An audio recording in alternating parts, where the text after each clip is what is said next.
Hi folks, when you investigate the highly strange, you need to be very objective. You need to look at the big picture. You need to answer the questions who, what, where, when, and how. But one of the things that you really must do is look at what happened before, what was going on before the event. So let's do that today and speak to a witness of the Rendlesham Forest incident who wasn't there. But she was there immediately before the famous events of December 1980. Meet Lori Rehfeldt. Her first posting in the US Air Force to England, to Suffolk, to the twin NATO bases of Bentwaters and Woodbridge as a perimeter security guard. But what Lori Rehfeldt witnessed before the famous Rendlesham Forest incident throws a new light onto the area, onto Suffolk, onto its history, and very much into the highly strange. She saw cryptoid creatures, greys, a swamp creature, and a 7-foot mantis. At a NATO base in England? No, that's not the full story. She saw the highly strange in Suffolk. So before we meet the lovely Lori, a truly wonderful person, let's talk about Suffolk. Let's not talk about flying saucers. Let's talk about ancient history, and let's talk about advanced physics.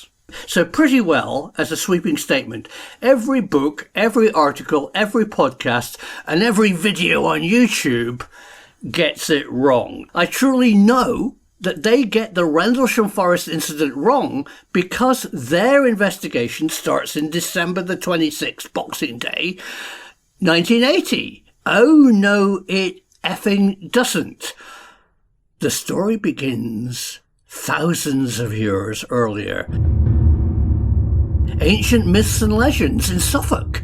Sutton Hoo, Britain's best burial mound, right next door to Rendlesham Forest. What's going on? Well, what's going on has always been there. And then in the 20th century, the history, the myths, the legends, the strange events got mixed up with even weirder physics. To fully understand the tiny snapshot of what happened in December 1980, you need to look at the big picture. You need to look at why it was Rendlesham Forest.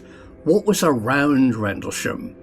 Well, the first thing that was around Rendlesham Forest is this place, Orford Ness, where Robert Watson Watt tested Nikola Tesla's death ray, a directed energy weapon.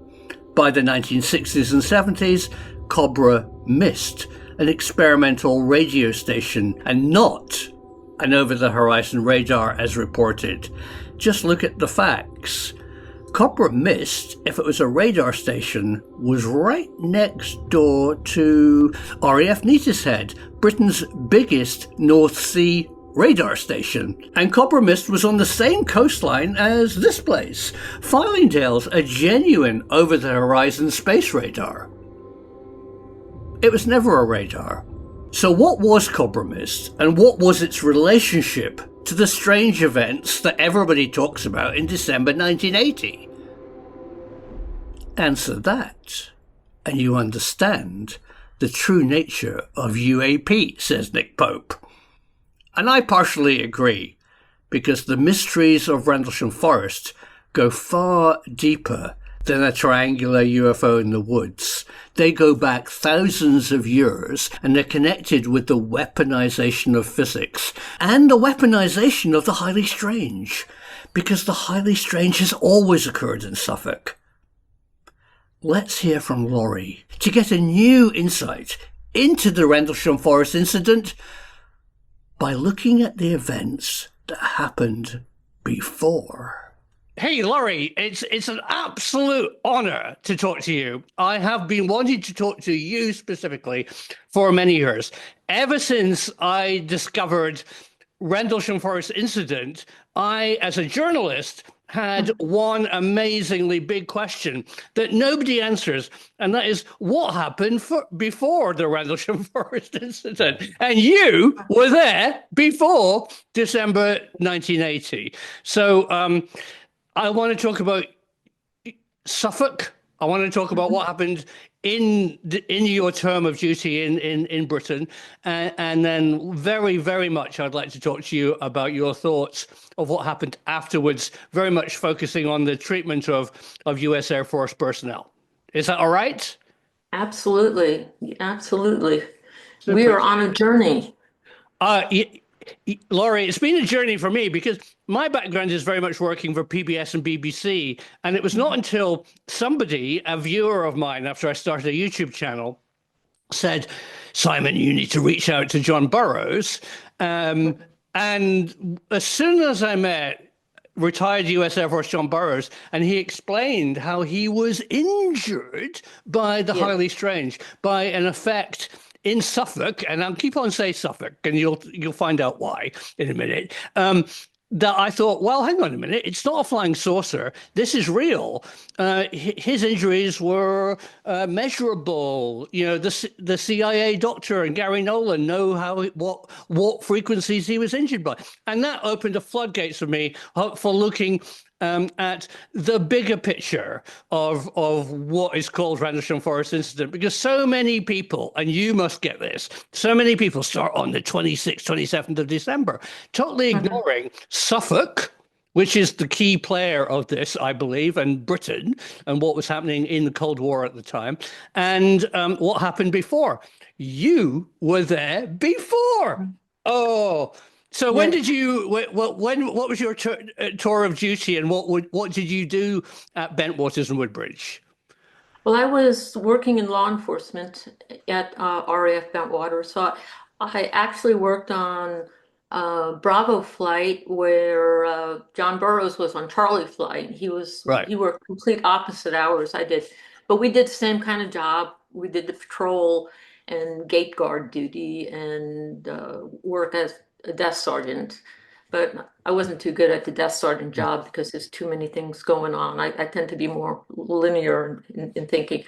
But And I got there. what were the rough dates of this? What were the rough days What were about the this? dates you were in Bentwaters Woodbridge? Oh, I arrived there May 2nd, 1978. Ah, And as soon as I got there, and I was brand new in the Air Force, just like John. I got there, I was an Airman Basic, E1, no stripes. uh, And as soon as I got off the bus at Bentwaters, I felt the heaviness on me. I felt like something was pushing down on me. And ooh, it was really disconcerting. I just felt like something's off yeah. about this place. And that continued throughout my 2 years there. And I never was able to shake it. And it just seemed like time was distorted, like Mm, time moved so ridiculously slowly that it just right. didn't, it was just really, and then people were doing really bizarre, people were having really, airmen were having bizarre behaviors. Oh, There was a lot of alcohol drinking, but some of yeah. it was, I mean, we saw things like this guy who was a E6, so he'd been in a while. He was living in the dormitory, Right. and he decided for some reason that he wanted to steal all the stereo equipment out of the what we called the sound center. It was where Yeah. Yeah. we'd put stuff on layaway and whatnot. And the second time he went back a second day, and when they caught him, Hmm. he actually had a weapon with him, and it was a harpoon, and Wow. it was kind of like when you see these things, you're Yeah. thinking, oh my God, what if I had been harpooned? It was just kind of, Yeah. this just doesn't seem normal behavior, especially for somebody he was almost a senior NCO. That's very. So it's like, why would you do that? But there were a lot of different things like that going on. So, So did the Air Force? I mean, was this your first posting to Britain. It wasn't just Britain's weird. It was No. something Suffolk. Did they tell you anything about Suffolk's history? Oh, absolutely. When I first got there, they first of all they said, "Welcome to Cripple Creek," and I'm like, Where's the Royal Air Force part? I want to." I And lo- then I saw the Quonset huts and whatnot, and then they started telling me, "You are in the most haunted county in the ah, world." oh, And the good. funny thing is I grew up in Suffolk County in New York, so I'm thinking I was feeling a little home, like I was in Right. home at home. But and then they started telling me about Easton Charlie and Mm. telling me about these various different events that happened that people were just, this one guy was telling me about he was driving a metro van where no one behind, he had a bunch of people sitting in the back of it, Oh. and he looked in his mirror, side mirror, and he saw this woman on a bicycle. Mm. uh, and it looked like a really old bike and whatnot. But all of a sudden he noticed she didn't have a face. And Oh. then he got freaked out, but he didn't want to say anything because you got all these guys behind you, about 10 guys behind you that can't see anything. So Right. he starts picking up the speed. He's driving between RAF Woodbridge and Bentwaters, and he starts speeding up. He's 50 miles an hour on the little windy road. Oh, I know it. And Yeah. yeah, and all of a sudden he looks over and there she is again. I mean, it was just really bizarre. So Well, those were Suffolk. I mean, when I say you were there before the classic Rendlesham Forest incident, I think the incident possibly started thousands of years earlier. I mean, absolutely, I think absolutely. it was good that you were briefed and you obviously had spoken to other people because Suffolk has a history going way back. I mean, we have places like Sutton Hoo and lots of, Hmm. Charles Halt told me, I didn't know, but he was right, is one of Britain's biggest witchcraft covens is Oh just yeah. north of Woodbridge and things like that. So there was an awareness. Were you also aware that Suffolk, being about 130 miles northeast of London, was Hmm. the centre of British military physics? How aware were you of Orford Ness and Bawdsey and Martlesham? I had heard that they said that there was a place where people would have to take a ferry to go over to Bawdsey. There was a big mansion or something there, Yeah. and they were doing some experiments. And then many decades later, probably in the early 2000s, you know how when you experience something, you want to know more about it, so you Mm. end up becoming a researcher. That's pretty much what happened with me, is that I learned about Cobra Mist, Right. and that really pissed me off. Um, Right. because that kind of explained a lot of things, especially, doing the whole radar jamming and doing the over the horizon, all this stuff with the stratosphere, and Sure. I was just thinking how the air there was poisoned in many ways.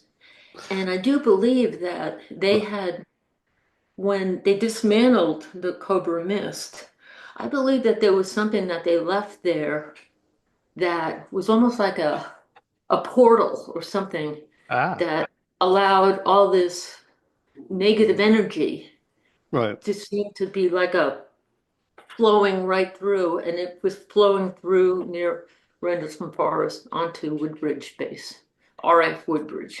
Yeah, right. So, Oh, you've mentioned so many things there. All right. So, yeah, they did leave something when Cobra Mist was closed down. It wasn't an over-the-horizon radar. It was an experimental radio station, very much looking at mhm, directed energy weapons, and pretending to be an over-horizon radar, which they did do mhm. ionospheric tests. But what they Wow, definitely left behind was a team of scientists from Stanford Research International who recognized that Cobra Mist could open a portal. And they really? Yeah, they originally camped back at Bentwaters temporarily, and then they got through British Ministry of Defence. I'm told that they moved into a floor on the Martlesham Centre, which was pretending to be a British Telecom lab, but was actually also a defence lab. And they stayed because of the strangeness in Suffolk, and they were building something to access it. How's that for Yeah. a Well, revelation? well, it is. It's a huge one because he corroborating everything Ah, that I'm believing based on, and a lot of it was more or less for me. It was a lot of it was near East Gate, and it right. was. I mean, when I first got there, and they had Eastgate was open 24/7. Right. So I would work a midnight shift. Hmm. I'd be at the back gate, nothing's going on. No cars are coming in, but it's scary as well, anything, you know. But I couldn't be scared or I couldn't tell people I was No, scared because no. I was I was one of Right. four women in the squadron of 300 guys. Right. So and I was not wanted. And women were not wanted. You know, I was Mm. told things like I should be, get married and have babies. Right. And I'm like, but I'm 18, I'm too young. Right. So but one day at 3 o'clock in the morning. A lot of things happened about 3 o'clock in the morning. I was sitting at East Gate trying to keep awake, and all of a sudden I could feel the presence of this short, it turned out it was gray behind me. It was Oh, directly behind me on the other side of the window. He was outside, I was inside the gate check. But he could tell I was scared. mm, And he said in my mind, a lot of these things happened like where he just yeah. talked to me in my mind, and he said to me, he knew I was scared, so he said, Mm. "Don't turn around." It's almost in a comforting way. Don't turn around. You know, I don't want to scare you. So I was like, well, fine. I'm not turning around. I'm not turning around. You can do what you got to do, and I'll just, and and of course, when things like that happen, I could not report it because Right. people would think I'm crazy. Right. Then we had, and this was all before, this was like in 78, 79 that I'm talking about. Right. And then, we heard about Easton Charlie walking the runway with his head in his arms and whatnot. And Oh, great. fortunately, Yeah. I didn't experience that, but there was another time, and I'm just sharing some key times here No, that do. This is fascinating. is, yeah, is that I was actually posted in the Woodbridge non-nuclear munitions area, and it was butted up to the forest, Hmm. and it was midnight, so I just got to my gate shack. It was rainy and cold. Mm. And I had my little building check sheet in my hand, and I'm going to go check all the locks on the buildings and then go back to my gate check. And I walked about maybe 20 feet. And when you work there, you carry it in M16. So Mm. I'm walking there, heading over there. And all of a sudden, it was this, again, it was a flash of this huge, tall, um, it looked like a praying mantis. It looked like but walking on 2 feet, Right. 7 to 9 feet tall, Right. pacing like it was like I got to focus on whatever it is. And Right. he told me, go back to your gate check, and I'm like, I'm going back to my gate check. And that one really, really, it scared me, but I knew he was, it was like he was like Colonel Halt or he was like one of the high Right. ranking. He was a ranking mantis. Right. Yeah. Right. Yeah, but he wore it was funny because he looked like a soldier. I mean, Mm. he didn't look I mean, he was very, very muscular. He Mm. wasn't like scrawny at all. Okay. And but he looked very, very determined. I had Mm. talked once briefly to um I think Linda Moulton Howe. I don't Yeah. know. Yeah. I talked to her briefly and she said, "Oh yeah, they had mantids there." And I'm like, I didn't know, so she kind Really? of corroborated that. Okay. And interestingly is that before they, when they, before it became a non-munitions area, they Ah, had, when I first got to the base, that was a nuclear base, and they had renovated it and put thousands and millions of dollars is it? storage area Hmm. that they ended up supposedly not using. And I was shocked by that. But when I was there, Right. they moved the nuclear weapons from RAF Woodbridge over to RAF Bentwaters. And the Oh, way I knew that is that they had me stand, it was probably in June, I'd been there maybe a month.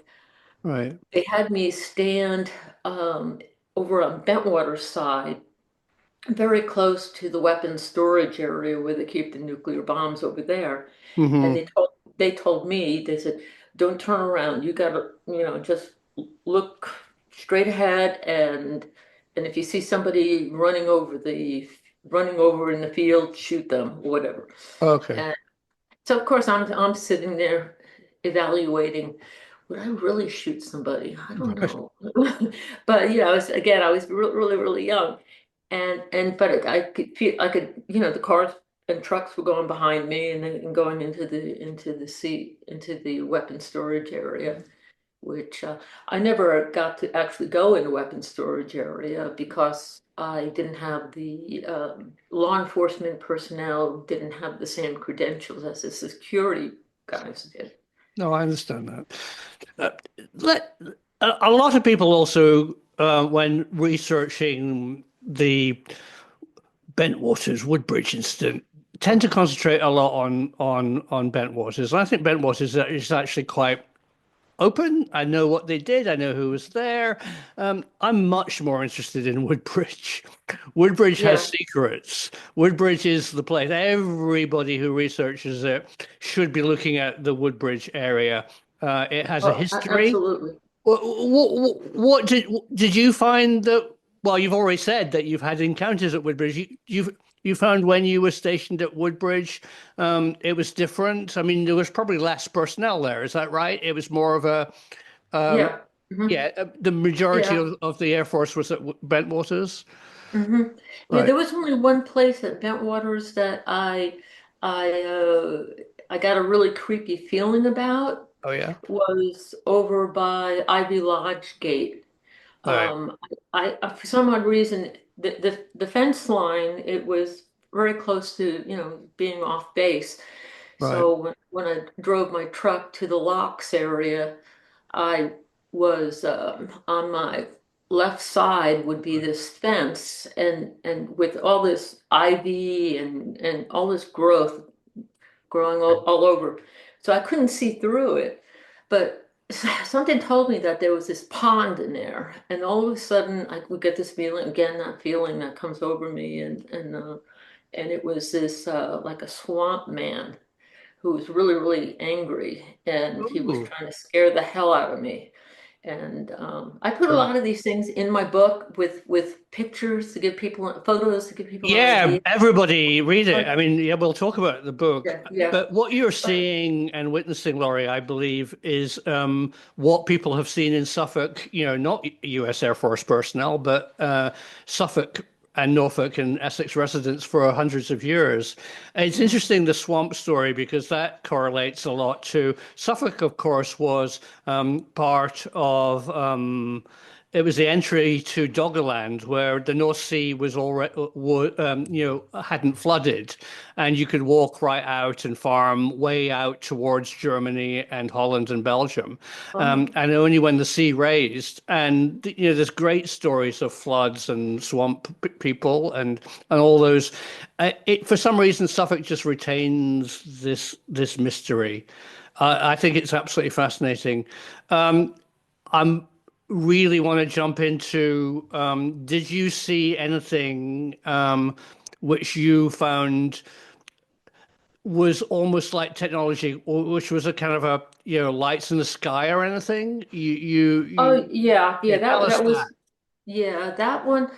Um, That one was in February 1980, and Right.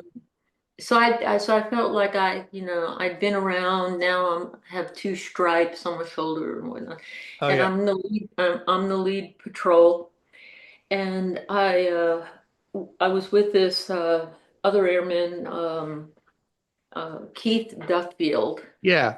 and he and I were on patrol, and it was going to be a real typical night. That it was going to be really slow, and nothing was going to be happening. And it was about 3 o'clock in the morning. Something happens at 3 o'clock in the morning for some reason. That seems to be the time.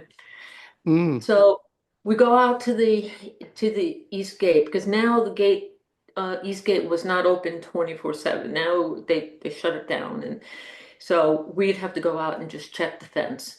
Yeah. And so after we checked it, I backed up the patrol truck back to the east gate, Right. and I was filling out the check sheet and just killing time. So, oh, where do you want to go after this assignment? What do just kind Yeah. of Yeah. just trying to keep awake and whatnot.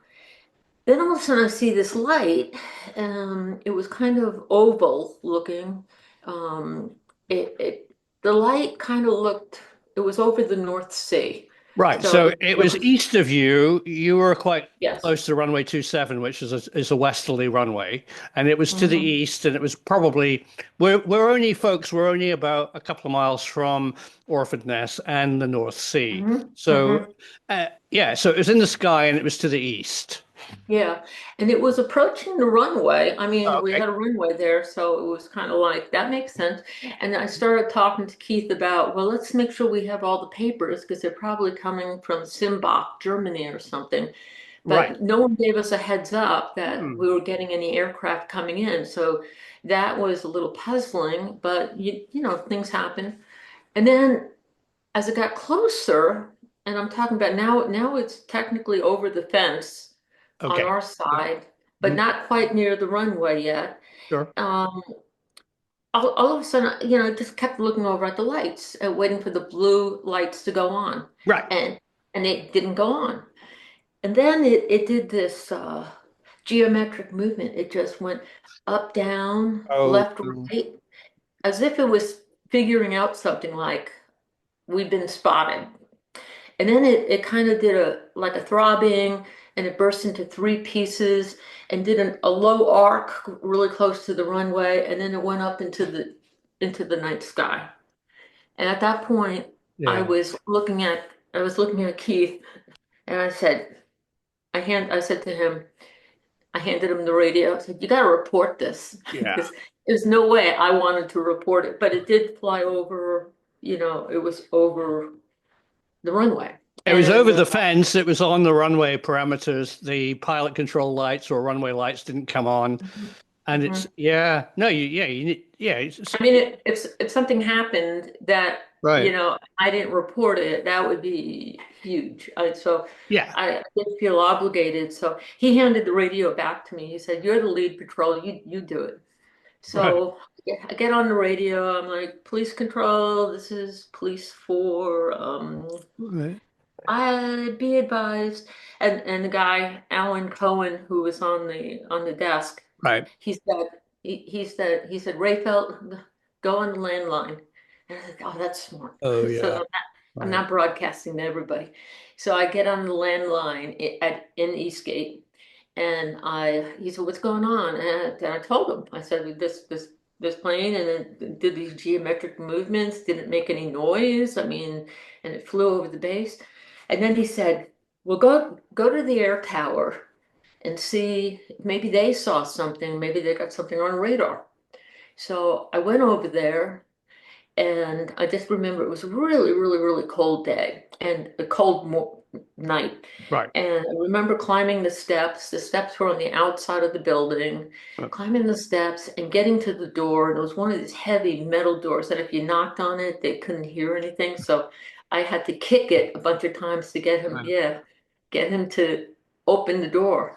And he got to the door, and I could tell he just woke up. It was like, I Oh, was like, so, and we didn't have the technology back then that he could say, "Well, let's go back. We had all right. these To replay. cam Right. yeah, cameras, satellites, whatnot. Oh, And so he said, "Oh, it was probably afterburners from the British base. They probably right. had an aircraft." And I'm like, "No, no, this thing didn't make any noise. No sonic boom, you Right. know." So I was just really, I was feeling kind of cornered and kind of frustrated because I knew Yeah, I was going to take a lot of heat for it, like Rayfeld seeing UFOs, and that was the last thing I needed. you didn't And need it. yeah, so. So that you've hinted very much at that story that you weren't in an I'm putting words in your mouth, maybe. Were you in a situation where personnel were open and free to share their experiences, swamp creatures and UFOs with your upper management? And did you No. feel like you would be taken seriously? Not only would I not be taken seriously, I would have been railroaded out. We had a Oh, high attrition of airmen that were being kicked out for all kinds of right. various reasons. A Hmm. lot of them just couldn't take it, and I really think it was the atmosphere of the base more so than the boredom of the place. I mean, it was like there were people that Hmm. they had to escape, they had to leave. So, what are you doing? They would do bizarre activities like steal stereos with spears, Yeah, yeah, or drink with a and harpoon. harpoons. Yeah, yeah, and but there was a lot of, and it was hard. It was an isolated assignment. I mean, it was kind of on one level, I'd look at it and say it's two sleepy little bases, and Mm. they're not the biggest Mm. bases at all. That why is it all this stress? I mean, the stress level that I felt when I was there the entire time was like through the roof. I couldn't wait to for the first year and a half I lived on base, and that didn't help. But then when I was able to move off base, I moved into this little town called Wickham Market, Yeah. and I felt so much more at peace. Like I could rest, Mm-hmm. and but Major Ziegler he created this group that if you decided you wanted to get out or you do something stupid, you're part of this group they snapped out. They're snaps. That's Snaps. what they call them. And they're on what they call weeds and seeds duty. It's sort of like you've been branded a loser, and now I'm going to treat you like one, but I'm going to get work out of you because you're still under my charge. It was humiliating. It was humiliating. And you know, I think that was so cruel and so wrong. And it was, or to make it easy for some of these guys to get out, and they think they're getting out because their lawyer tells them one thing, that, oh, well, yeah, you can get out because you're not doing the job that you were Right. intended to do, as this loophole. But then they put something on your orders that say this person will never be able to re-enlist, or after they get out. Oh, no, That happened no. with So that several. made it a whole culture that you really didn't want to Yeah.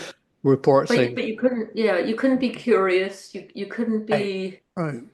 and we didn't have the resources to be able to go to the library and look up stuff. Say, what is the history of this place? What's Suffolk, going right. on? Hmm. Yeah, Oh, that I would have mean, been, yeah, you should have had historians come. I should have given a talk. mhm. And lots of other people Yeah, that you've met subsequently, Laurie. Yeah. Oh, it's a shame. yeah. There's one figure in the whole Rendlesham Forest incident, obviously it happens later, which is a very mysterious figure to me because he has an enormous contradiction, and that's Charles Halt. Um, Mhm. what would you, was Charles Halt really, as deputy base commander, would you say that his main duty was looking after personnel? Um, Deputy, yeah, he was the base commander was the one that took care of the facilities on the base and that kind of thing. They weren't part of the actual mission of the weapons No. and the aircraft, that kind of thing. But he and I talked to a couple of desk sergeants. He was really interested and curious about the goings on with the security police and the law enforcement police. In fact, they said he'd go on patrol and Halt, be yeah, right. I mean, he really loved it. So, and they were pretty much fine with it, and so when he went out to into the forest, it wasn't, Yes. something to do. I mean, it wasn't out of his character. He could But the have problem, he could have sent somebody else, but Charles decided to go himself. yeah, but the problem is that the leadership again shut down and turned their back on him, and they would Right. have done the same with me and everybody else. But I was like so low level, I was like Yeah. nothing. They could have just railroaded me out, and that would have been it. I mean, No, so but I you're felt, a unique person, Laurie. I mean, there's questions that I need to ask you. I mean, very much about the final year. Um, so let's just give a big picture here. Bentwaters really had the a NATO base that had attack aircraft, it had Mhm, tactical nuclear missiles and all conventional missiles as well, conventional mhm. stuff for the Air Force. What was the purpose of Woodbridge? Who was at Woodbridge? Why Well, did you keep yeah. Woodbridge? Well, at the time when I first got there in '78, we just had fighters. We had the F4s F4, were right? there. And we were definitely going through one exercise after another. I Of mean, course. wearing the gas masks and jumping into the bunkers and whatnot. Sure. And and then they told us that we were getting the A-10s. Right. And as soon as we got the A-10s, it just seemed kind of calm. It felt calm, at least at one point, that we didn't have these noisy, Right. smoky F4s, Phantoms, right. Hmm. but we had these A-10s, and it just seemed like the But were base the seemed A10s quite at calm. both at Woodbridge and at Bentwaters? There was Well, hangars yeah. and Well, at Woodbridge, they had that's where the A-10s. That's where they did. They A10s that flew were out. hangared there Yeah. and used 27 and 09. Right. Okay. All right. Mhm. Mm-hmm. Yeah. So they had a bunch of, the A-10s were at Bentwaters, and there were several, wings that were. I think there was a wing there. So At yeah, Woodbridge. yeah. So it's a twin bases. Okay. And what about the helicopter people? Oh Um, yeah, the what do you know about 67 them? ARRS. Yeah. They actually I had a friend that was a helicopter electrician Oh, on yeah. on the plane because I didn't live with the security police guys. I lived with With the right. the one floor of women that were on the base. So I made friends with different squadrons. Sure. Yeah, and I mean she enjoyed her job.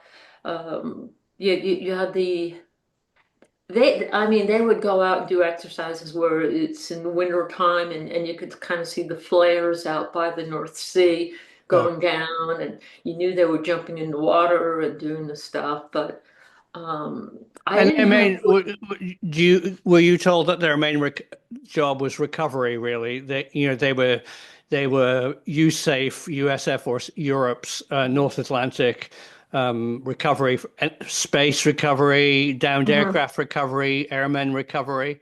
Is that was would that define their role?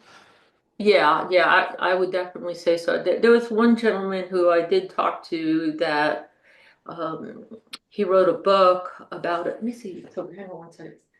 Let's see if it's up there. Of course, it's not. He wrote a book. He's actually on my podcast, Got Aliens and a Cup of Okay, Coffee. But sure. he was he was actually a PJ, and he told me about when he would do the when they would do the jumps, or anytime they did anything that they went over Rendlesham Forest, and then he landed in there.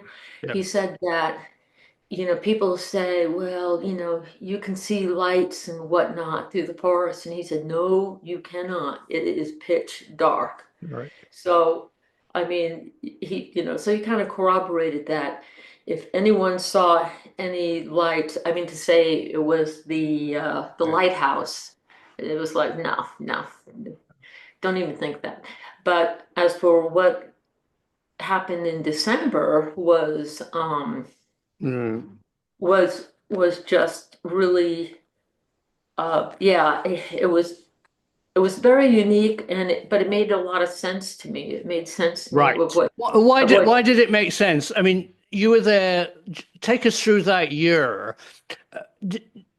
A very specific question, Laurie.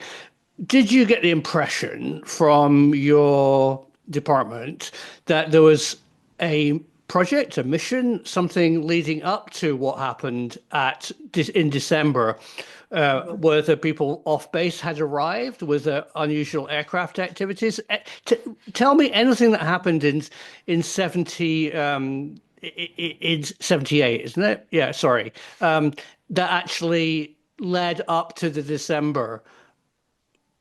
People have told yeah, P5s yeah. arrived. There was off-base OSI people. Anything? Do you remember any of that? No, no, Oh, I right. wasn't part of any of that.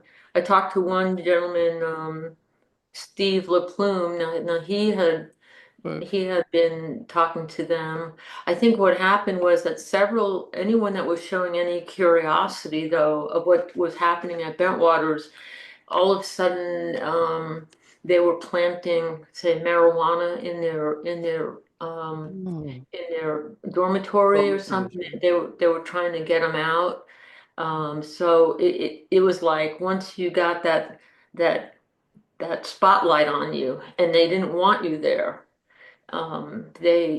It was that was pretty disconcerting because you could be completely innocent Yeah, and that's horrible. they Do you think that was tight? Did you feel that was getting tighter in the months in the year preceding the Rendlesham Forest incident? Was there a tightening of security? Anything that you I out of the I usual? yeah, I didn't notice it. There were we still had the alerts, but they weren't as intense as it was when I first got there in 78. But because we had the F4s, the but at toward as I was there for the amount of time that I was, it was just kind of Hmm. I just got to the point where I just had to do my job and shut up. Shut up. I just, I mean, I had all this crazy stuff happening, and one thing I did not mention was that when after we saw the UFO and after I left the air tower, I looked out to the North Sea, thinking about that afterburner Yeah, to the excuse that east. gave me. Yeah. Yeah. And all of a sudden, it took me many years to realize it, is that we had we had lost time because it was starting to become daybreak, and as you know, Mm. over in February, it doesn't get light out till almost 7 in the morning, if not Right. later. And and the yeah, and it gets dark about 4 o'clock in the afternoon. That's right. So the nights are long, days are short, and it You'd dawned on gone me up to the that control tower, got in, the guy was waking yeah. up, and but when you had your chat and came out, you were surprised that hang on a minute, where's my shift gone? It's Yeah. Something went on because when I was looking out on the North Sea, and I just remember looking out and seeing the sky was starting to open up, right. but I didn't really connect the dots until many years later, and I do believe that's part of it too. That if people come up with different newer revelations of Yeah, what happened, it's that things were put into us that have it's gonna it's like have a trigger that it'll go off at a certain time. I mean, like the ones and zeros for Jim Peniston, right. um, about Yeah, him experiencing actually touching the craft. right. Uh, him having seeing the glyphs. Apparently, one of the glyphs came into a photo that I had drawn in 1995. Let me backtrack a little bit. Yeah, yeah. 1995 is when I found out. It's the advent of the internet. I'm working in Washington, D.C. Sure. For the U.S. Department of Education, And I type in RAF Bentwaters, and all of a sudden I see Left at East Gate, which was written by Larry Warren and Peter Robbins. Yeah. And I was like, oh my God, it was like the floodgates had opened because I had left there. This is interesting. I was supposed to the 26th or 27th of December, Okay. and that means I wouldn't be home for Christmas. And I Uh, was like, hell no. uh, So I made my own right. orders, and I flew out commercial. So I left there December 15th. So I had no clue that it You weren't happened. there. Right. But after I left the base, I went to my next base, and I saw one of the sergeants uh, that he worked on Charlie Flight with John Burroughs, Oh, but he was now working I was at Lowry Air Force Base in Denver, and I right. went up to him. I said, did you think something was off? I was trying to be subtle. Did you think something was off? Something was wrong about Bentwaters and Woodbridge? And he had this glazed look over his face as if to say, oh no, it was great. I loved it. It was a great assignment. So he was just kind of like, But there I was a don't, glaze. yeah. It was like, I don't want to talk to you. I'm I not. mean, we're not talking about it. No, Okay. no. So go away. It's like, go away, you little girl. So, so in 1995, I had to get that book, I'm like, what the hell, So I Get the got book. that book, and it just opened up, and a lot of synchronicity stuff started happening. I Right. was thinking like all of a sudden I was placed on this journey. I go and I'm at home, and now I'm actually talking to Larry and I'm talking to Peter at different Right. times. And I'm watching Rosie O'Donnell on TV. I'm Yeah. home Rosie. cleaning the house. Mhm. She's on TV. And all of a sudden, her guest happened to be Dan Aykroyd. And the thing is that I don't usually watch TV shows at home during the day. But Dan Aykroyd comes out and he pulls out the book out of his jacket, Wow. Left at East Gate. And I'm thinking, this is just really bizarre. It was like all of a Synchronicity. Yeah. sudden, No. it felt like it felt like this is the time, Lori, where all these people that you knew from way back then Right. we're all going to come out of the woodwork, and Right. we did, but it was just kind Some of, of you. but it was, yeah, but it was kind of interesting, is because I was hoping it would be more of a sharing experience. Let's share what went on, Seems to me because there was a lot of divisions. I'm oh particularly yeah, horrified from the stories from Remain Nameless person who experienced something, and not John, somebody else.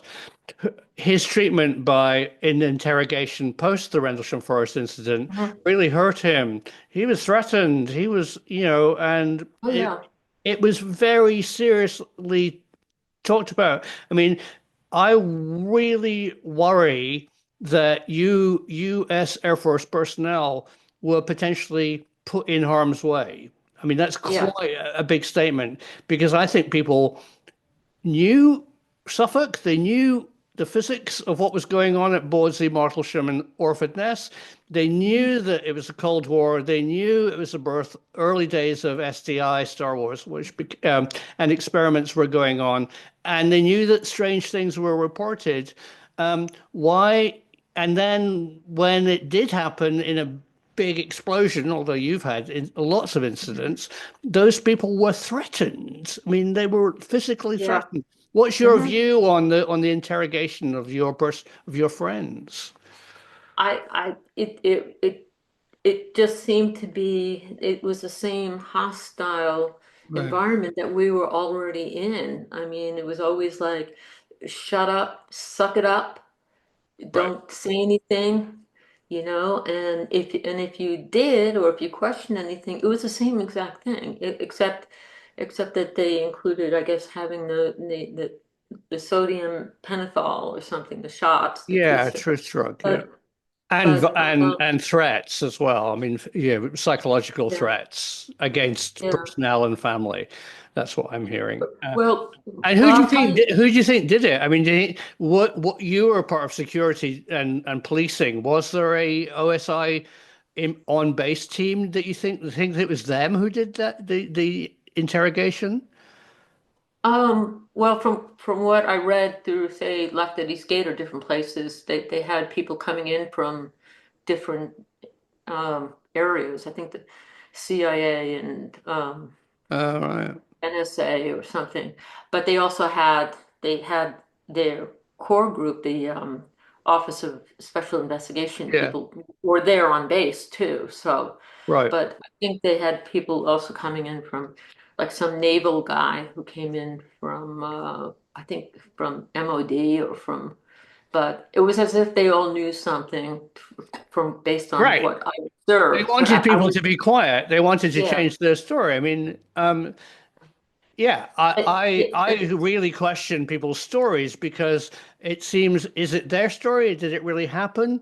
What did they perceive and what were they told to say? I'm hearing lots of different stories from lots of different people. yeah. But Well, I the had, big yeah, picture for me is that somebody in the MOD and the DOD didn't want people to talk about it. There was yeah. some, they knew it was important. Would you agree? Have you come across senior personnel in the DOD, Air Force, who didn't want to talk about it? Yeah, actually, that's a great question. After my time in the Air Force, I went over and got my commission in the Army, Oh yeah, uh, and then from there, I was in the reserves by that point. right, So I did 10 years active duty Air Force and then 17 years in the reserves. right. And I'd never experienced a base like that ever. I mean, all the other bases I went to were normal, Well, and but what happened is I was at a promotion ceremony and there was a retired, I think he was retired. He was a three-star general oh. and his name was General Edmonston. Air And Force. yes, Okay. yes, Air Force. And he looked at my ribbons. I was wearing my Class A uniform, and he could see I had a mixture of Army and Air Force Oh, ribbons. And oh, I see you used to be Air Force. I said, yes, sir. And at that point, I was on my own research journey to figure out. I'm thinking sure. he must have been pretty high ranking when that whole thing was happening in 1980, because this was 1990, about 95 or something. Okay. So I said, yeah. In fact, I was stationed at RAF Bentwaters. Have you heard of that place? And he said, yeah. I said, oh, I said, in fact, I was one of the airmen who saw a UFO. And as soon as I said it, he shut down. He No. shut down in a big way. He said to me, he said, I said, do you know anything about it? And he said, if I told you, I'd have to shoot you. Oh, And this is the first time when I said, that's okay, you can go shoot me. shoot me. He was shooting. I want to know. And there were two other gentlemen that were over listening. And then he said, "Excuse me, I got to get back to my party." Oh, and So, anybody. Right. so at the time, I think I was a captain, and I felt like I felt kind of like, oh man, I really, maybe I Yeah. shouldn't have done that.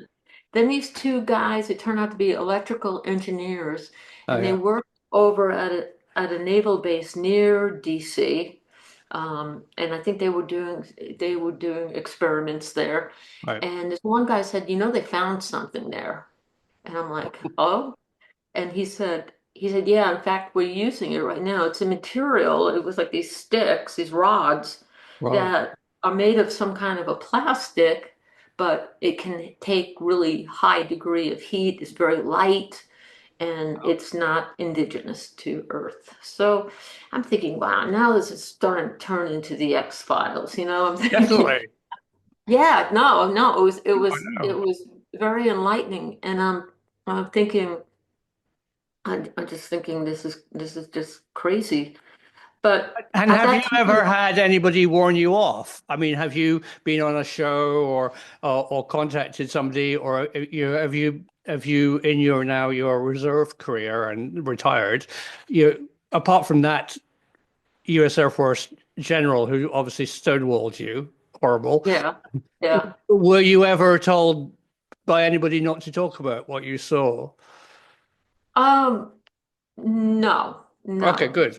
I think I was at a point in my career where no guts, no glory. I don't care. Wouldn't take it, right? Yeah, yeah. Right. I'm like I'm not that 18-year-old girl that really felt like she had to low crawl her way out of those two bases. I mean, Looking at you, Laurie, when you were 18 at Bentwaters, your pictures that I've seen, you were pretty tough anyway. So I think, yeah, I wouldn't have liked to have crept over the weapons yeah. storage area with you. Actually, I think the thing is that I was really, I'm a nice person. That's just the way Sure, I, of course. yeah. In fact, I'd get in trouble because people would start homesteading at my gates because they wanted, Oh yeah, they like to talk be, to yeah, me. Laurie's Yeah. Gate. I actually got out of law enforcement after I got to my next assignment in Yeah. Denver. I got out of there and went into television production. And Okay, then from there, I was working on videotaping bomb drops in near Las Vegas. of course. So that was always something new. And then I continued my career and ended up in public affairs with the Army. Okay. But No. yeah, yeah. So, but what I was going to say is Yeah, that sorry. also at that time in 95, 96, I started having recurring dreams. And this is it, and they're all interconnected. And these dreams where I'm driving around the roundabout and I'm heading over to the tech side of Bentwaters, and I'm talking to people like I don't belong here. I don't I don't belong here. And they were like, oh no, you got to stand guard or you got to do this. I'm like, no, no. And then all of a sudden I'm still driving, but now the roads have dried up, and now it's like I'm driving in the desert. Hmm. And so I went from this damp, cold place over in England Right, to this dry, I mean, I'm in the desert in this dream. And right. then I come upon this crater of aqua blue water, and there was something peaceful about it, but I was just there. And then, so I had this dream and kept having it almost every night. Wow. And it got to a point where I really knew that how deep that water was and Mm. whatnot, white sand, maybe 2 feet deep. And um and then and then I got a complimentary copy of a National Geographic magazine. Right. And in it was my pond. I was like, oh my God. I mean, it was like, I recognized it. That's that the pond. That's And it turns out it's in a place in Mexico. It's probably about, I don't know, 45, 50 miles away from the zone of silence. yeah. And I was like, holy mackerel. First you got the frequency stuff going on over in England. Now all of a sudden, um, Um, um, what's in my mind is taking me to the zone of silence. I never heard of the place before. no. And yeah, so that What do and you think then it all meant? I mean, was it a warning? Do you think you were particularly sensitive to the Rendlesham, Suffolk oh area? my God, yeah. Yeah, I Yeah. was I would say I'm what you call clear sentient. I mean, my feelings are so strong that sometimes I'm like a lightning rod, to all Right. this stuff. Right. Which and probably the atmosphere picked that up too, I think, and didn't like it. Um, but when so when I had that dream, I'd start walking my dog, Yeah. and just over years, and I keep looking up at the sky, and there's this one little star cluster that I can only see with my peripheral vision. I can only see it from the Okay. side, and that's Pleiades. Pledges, yeah. And I knew that Pleiades has a connection to Bentwaters. It's like Oh, it wow. kept telling me it's got a connection to Bentwaters. And then I reach out to other researchers and only to find out that, well, they said, well, Sutton who? And Right. I said, the mounds are in the shape of the star cluster Pleiades. Right. So all of a sudden, just all those little connections, the connections with um the lee lines, the connections with Right.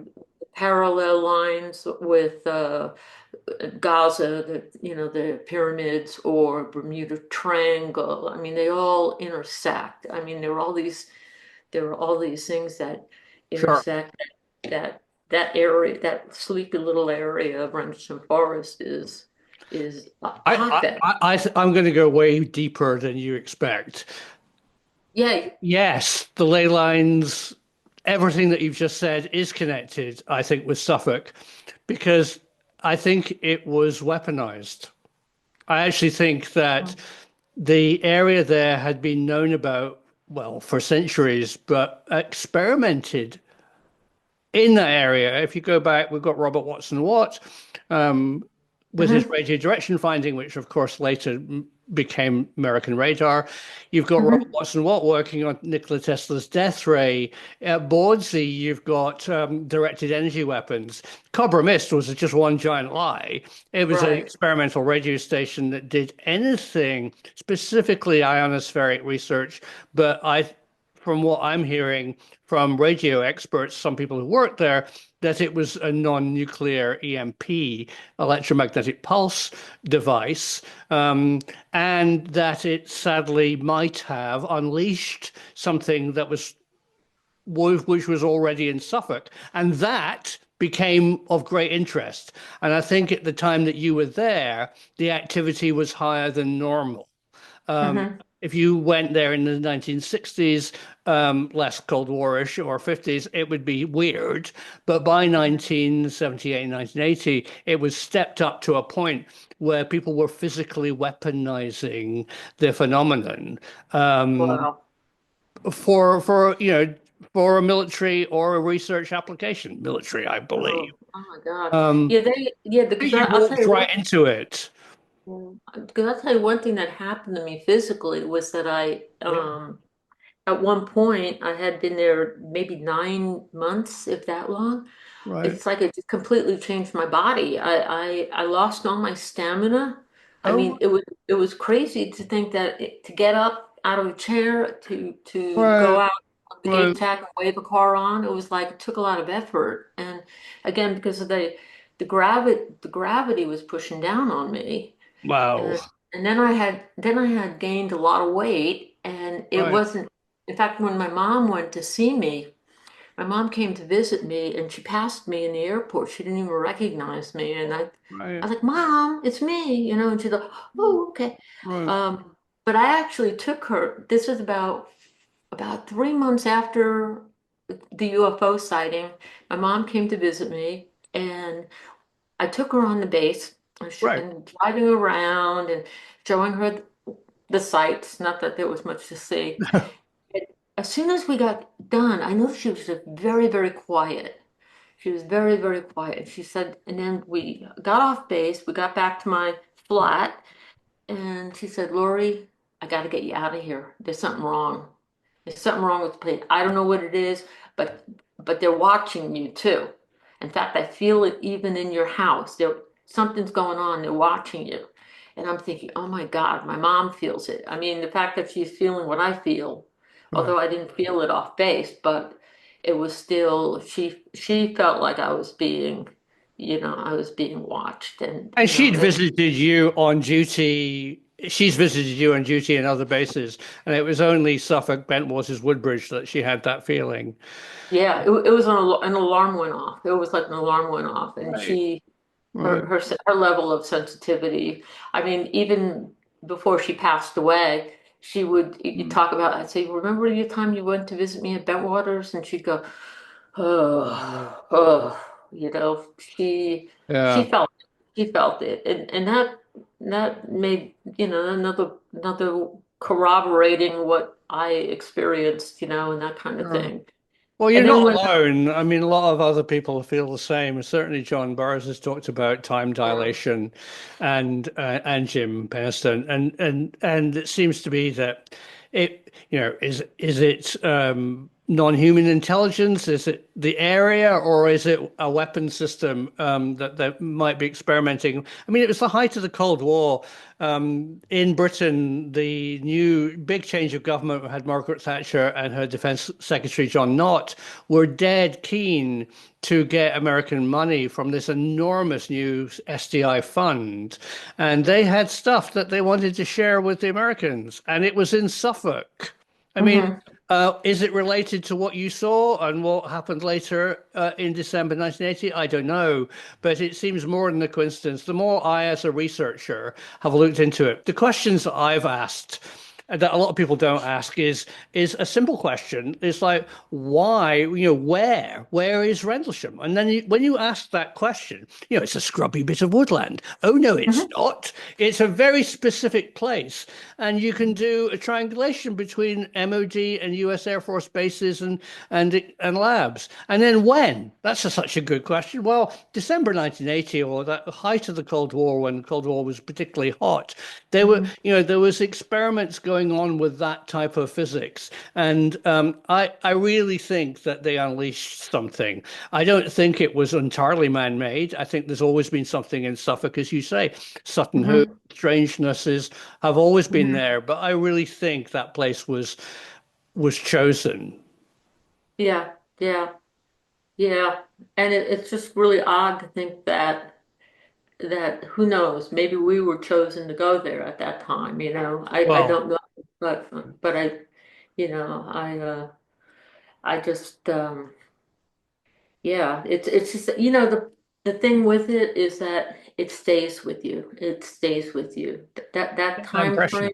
Hmm. and in many ways, it's almost like I have a need to get my story out, just wanting to share it because You. it's back then, being a woman, it was just so easy to be marginalized. So I think Oh, that's why they weren't really after me. They weren't really threatening me that way. But right. if I did something stupid, they would have definitely, You'd have been uh, out. yeah, yeah. If I took the harpoon and pointed it at Major Ziegler or something like that. No. But I think he was involved with. Yeah, I think he had a connection with the CIA. I mean, that's just something that I heard, but I But just, do you get the impression that the bases had a connection with Britain? I mean, what was your relationship with the MOD? Was there any, were there kind of movements? Did you see top brass scientists or anything that, no, no? no. No, I worked for the most part too. I was working swings and mids, so I was working the afternoon shift and then the midnight shift. So, people were kind of saying, well, you should be happy because if you work during the day, then you'd probably see stuff or whatnot. But I left working swings and mids, and the Right, rest of my time, it was probably about time when my mom came to visit, is that right, I worked day shift, but I was just a gate guard. right. And I was at that point doing what a lot of people were doing. I was counting my days down. I just wanted to Mm, get out of there. It's mm, like I thought if I got out of there, I would escape it. And, wow. it would, and I kind of wanted to really talk to someone about it. But in the military, they make it almost impossible to share. You're flagged as someone, oh well, yeah, you're seeing UFOs, blah blah blah, it's in your imagination. I just think people don't realize how powerful the mind is and how powerful, you know uh, these technologies and these other beings that are out there, Right. how they can communicate through your mind. You don't need to Sure. use your eyes or ears or whatnot. They will, and it was just And you're not yeah. alone, Laurie. I mean, you are part of a very special group of experiencers who all tell the same story, who have all been deeply affected by Suffolk and Woodbridge and Bentwaters, and some of them specifically with close encounters or visual sightings as you had. Mhm. So, Laurie, you've decided to write it down. You've written a book. Yeah. Well, congratulations. Well, thank you. Let me see here. Yeah, Yes. and I talk a lot about it, but here's mainly, I don't know if it's in reverse. Can you see that?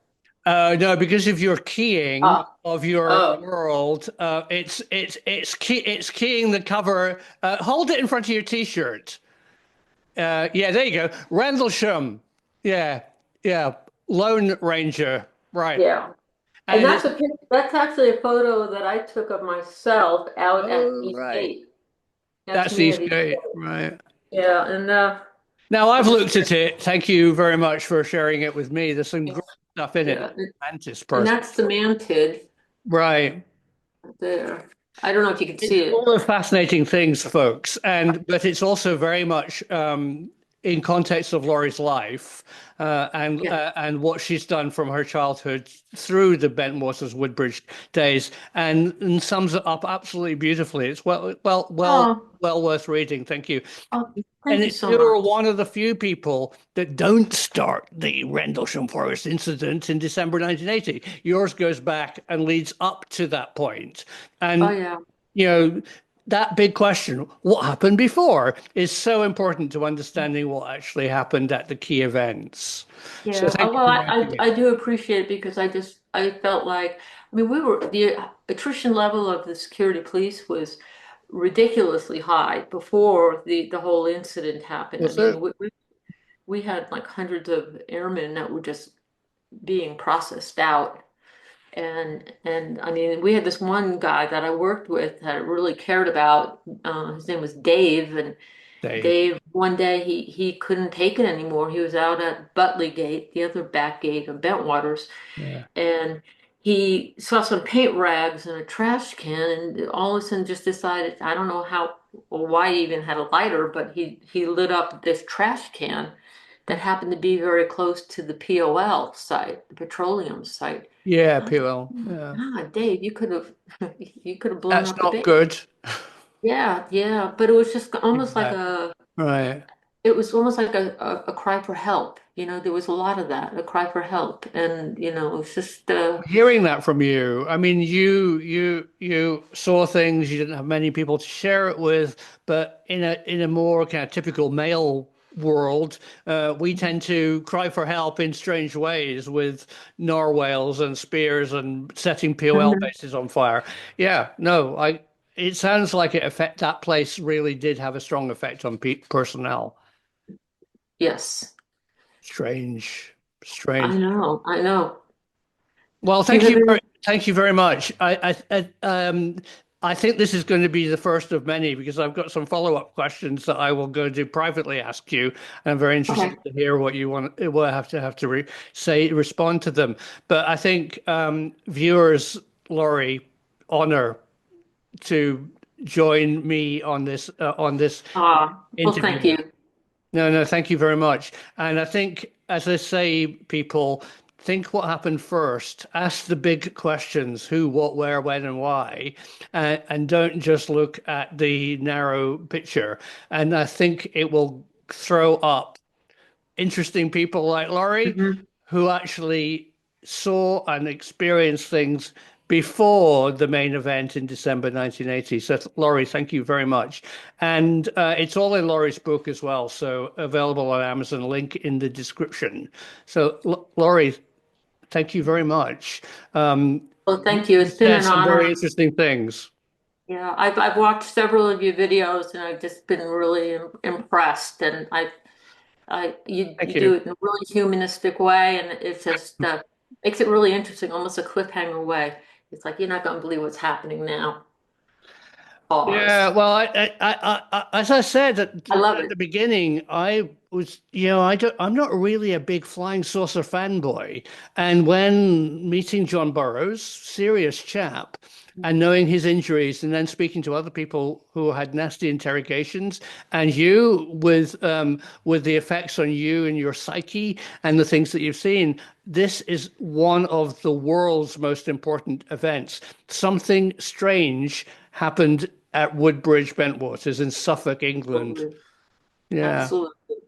All right. Well, thanks for your time, and we'll keep being in touch. Thank you.